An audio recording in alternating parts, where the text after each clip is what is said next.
Hey guys, in this video I will show you how to uninstall League of Legends. Alright, let's begin. First, make sure to close League of Legends if it is running. Go to the top right corner of the window and click the X button, then confirm by pressing Exit. After that, close the Riot client as well. To do that, click the small arrow in the bottom right corner of your screen to expand the system tray. Find the Riot client icon, right-click on it, and select Exit. If you do not close both applications, you may encounter errors during uninstallation. Next, click the search bar at the bottom left of your screen.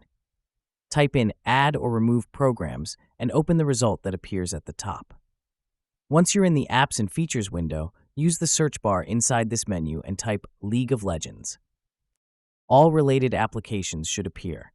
Select each of them one by one, then click the Uninstall button next to each entry.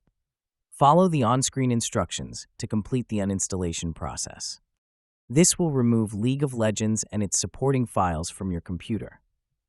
If you also want to uninstall Riot Client, repeat the same steps and search for Riot in the apps list, then uninstall it.